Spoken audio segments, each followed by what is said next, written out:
بسم اللہ الرحمن الرحیم۔ بسم اللہ الرحمن الرحیم۔ السلام علیکم عزیز طلبہ کرام، امید ہے آپ حضرات خیریت سے ہوں گے۔ آج ہمارا صحیح مسلم کا سبق نمبر 49 ہے، جس کا عنوان ہے باب حق اللہ تعالی علی العباد۔ آگے بڑھنے سے پہلے خلاصہ جات کو ایک نظر دیکھتے ہیں۔ گزشتہ سبق میں ہم نے ان نکات کے اوپر گفتگو کی تھی، آج کے سبق میں ہم ان مذکورہ نکات کے اوپر بات کریں گے۔ تو چلتے ہیں سبق کی طرف۔ بسم اللہ الرحمن الرحیم۔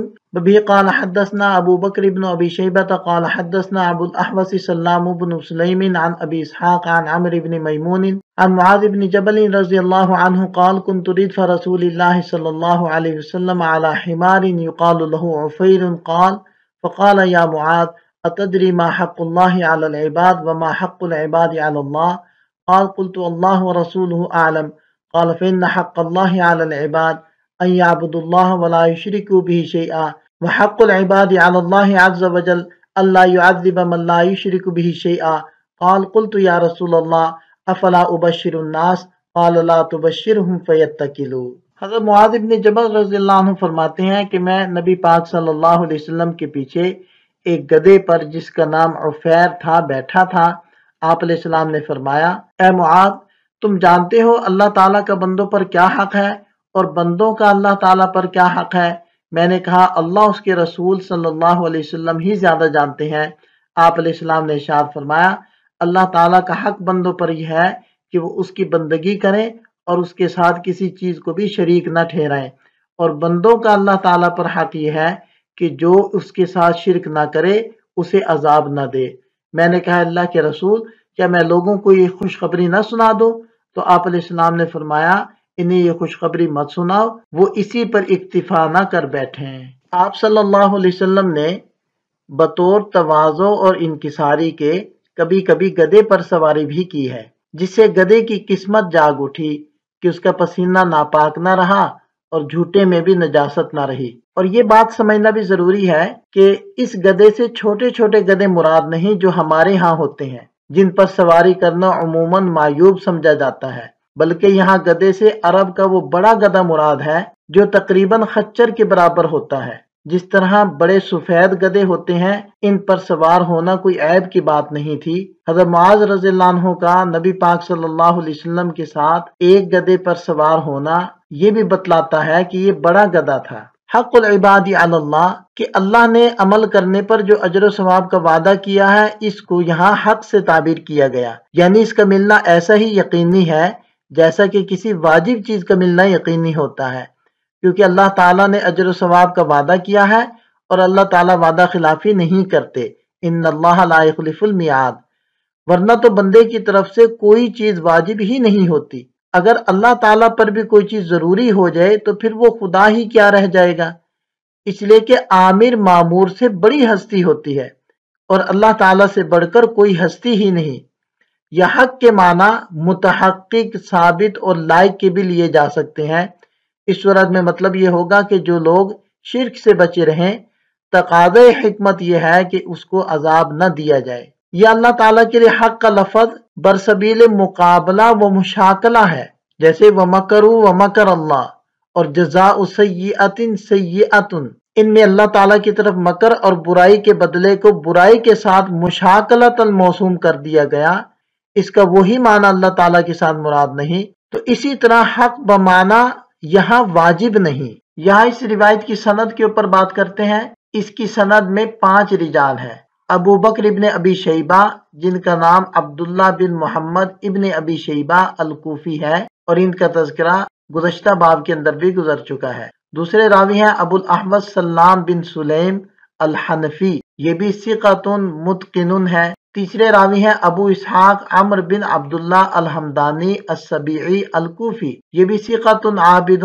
اور چوتھے راوی ہیں عمرو بن میمون الاودی ابو عبداللہ، اور ان کو ابو یحییٰ بھی کہا جاتا ہے، اور کوفہ کے رہنے والے ہیں، ثقۃ عابد، اور یہ مخضرم ہے، یعنی جاہلیت کا زمانہ بھی انہوں نے پایا اور اسلام کا بھی پایا، لیکن نبی پاک صلی اللہ علیہ وسلم سے ملاقات کا شرف ان کو حاصل نہیں ہوا۔ اور 5ویں راوی ہے حضرت معاذ بن جبل رضی اللہ عنہ، ان کا تذکرہ गुज़श्ता सबक के अंदर हो चुका है। यहाँ इस सनद के लताइफ को जिक्र किया जाता है। पहला नुक्ता तो इसमें यह है कि ये इमाम मुस्लिम रहमतुल्लाह अलैह की खुमासियात में से है।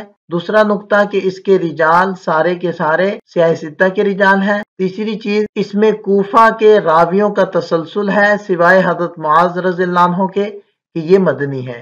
चौथा नुक्ता इसमें यह है कि इसमें एक ताबई दूसरे ताबई से रिवायत कर रहे हैं, यानी अबू इसहाक अमर बिन मैमून से रिवायत करते हैं। इस हदीस से मुताल्लिक दो मसाइल हैं। पहला मसला यह है कि यह हदीस मुत्तफ़क़ुन अलैह है। दूसरा मसला इसकी तखरीज के बारे में। इमाम मुस्लिम रहमतुल्लाह अलैह ने किताबुल ईमान में इसकी तखरीज की है। इमाम बुखारी रहमतुल्लाह अलैह किताबुल जिहाद में इसको जिक्र करते हैं।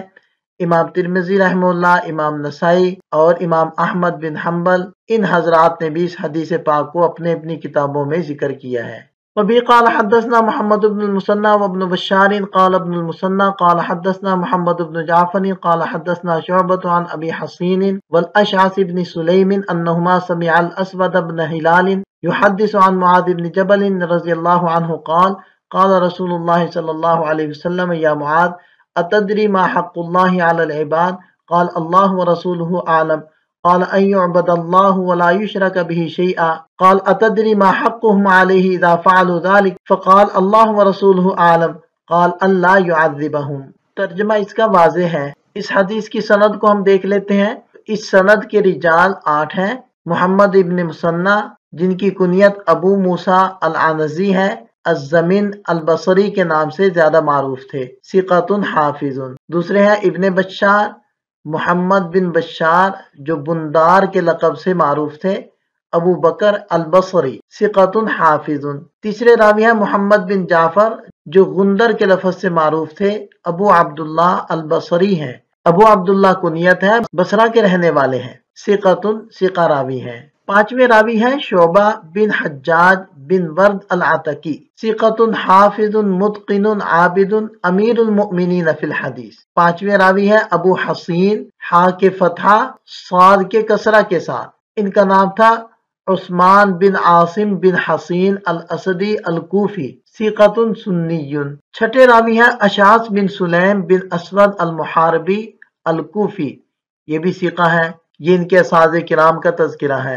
सातवें रावी है असवद बिन हिलाल अल-मुहारबी, इनकी कुनियत थी अबू सल्लाम अल-कूफी, ये भी मुखज़रम है, सिक़तुन जलीलुन, जलीलुल क़दर रावी हैं। और आठवें हैं हज़रत मुआज़ इब्न जबल रज़ियल्लाहु अन्हु, गुज़श्ता सनद के अंदर भी इनका तज़किरा हो चुका है। यहाँ से इस इस्नाद के लताइफ को जिक्र किया जाता है। पहला नुक्ता तो यह है कि ये इमाम मुस्लिम रहमतुल्लाह अलैह की सुदासियात में से है और इसके रिजाल सारे के सारे सियासिता के रिजाल हैं सिवाय असवद बिन हिलाल के। इमाम मुस्लिम रहमतुल्लाह अलैह के दो असाज़ा उन मशाइख़ तिसा में से हैं कि जिनसे अइम्मा सित्ता बगैर वास्ते की रिवायत करते हैं और इनका तज़किरा पहले भी हो चुका है। और इस रिवायत में इमाम शोबा तक बसरा के रावियों का तसलसल है और इमाम शोबा के बाद जो रावी हैं वो कूफी हैं सिवाय सहाबी रसूल हज़रत मुआज़ इब्न जबल रज़ियल्लाहु अन्हु के। एक और नुक्ता यह है कि सहीहैन में सिवाय इस रावी के कोई और रावी नहीं कि जिनकी कुनियत अबू हसीन हो, और ये रावी हैं उस्मान बिन आसिम। और आखिरी नुक्ता यह है कि अशास और असवद, इन दो हजरात का तज़किरा इस किताब के अंदर यानी मुस्लिम शरीफ में पहली मर्तबा आया है। यहाँ से इस हदीस से मुतालिक दो मसाइल को देखा जा रहा है। पहला मसला तो यह है कि यह हदीस मुत्तफ़क़ुन अलैह है। दूसरा, इसकी तखरीज के बारे में इमाम मुस्लिम रहमतुल्लाह अलैह ने किताबुल ईमान में इसको जिक्र किया और इमाम बुखारी रहमतुल्लाह अलैह किताबुत तौहीद में जिक्र कर रहे हैं। इमाम अहमद बिन हम्बल रहमतुल्लाह भी इसको अपनी किताब के अंदर रिवायत करते हैं। वबी क़ाल हद्दसना अल-क़ासिम इब्न ज़करिया क़ाल हद्दसना हुसैन अन ज़ाइदत अन अबी हसीन अन अल-अस्वद इब्न हिलाल क़ाल समिअतु मुआज़ रज़ियल्लाहु अन्हु यक़ूल दआनी रसूलुल्लाह सल्लल्लाहु अलैहि वसल्लम फ़अजबतुहु फ़क़ाल हल तदरी मा हक़्क़ुल्लाहि अलन नास नहवा हदीसिहिम। इस सनद से हज़रत मुआज़ रज़ियल्लाहु अन्हु से रिवायत है कि मुझे नबी पाक सल्लल्लाहु अलैहि वसल्लम ने बुलाया, मैंने जवाब दिया तो फरमाया कि तुमको मालूम है खुदा ताला का बंदों पर क्या हक है। बाकी हदीस वही है जो अभी मज़कूर हुई। इस इस्नाद के रिजाल 6 हैं जिनका तज़किरा पिछली सनद के अंदर गुजरा है सिवाय 3 हजरात के। पहले हैं कासिम बिन ज़करिया बिन दीनार अल कुरैशी, जिनकी कुनियत थी अबू मोहम्मद और कूफा के रहने वाले हैं, ये सिक़ा रावी हैं। دوسرے ہیں حسین بن علی بن ولید الجعفی جن کی کنیت ہے ابو محمد الکوفی، یہ بھی ثقۃ عابد۔ تیسرے راوی ہیں زائدہ بن قدامہ الثقفی، کنیت ہے ابو الصلت اور کوفہ کے رہنے والے ہیں، یہ بھی ثقۃ ثبت، ثقہ راوی ہے۔ یہاں ہمارا سبق مکمل ہو جاتا ہے۔ ایک نظر خلاصے کو دیکھ لیں۔ اس سبق سے متعلق ایک سوال ہے، اس کا جواب بھی تحریر کریں۔ ملتے ہیں نئے سبق کے ساتھ۔ اللہ تعالی حامی و ناصر ہو۔ دعا میں یاد رکھیے گا۔ السلام علیکم۔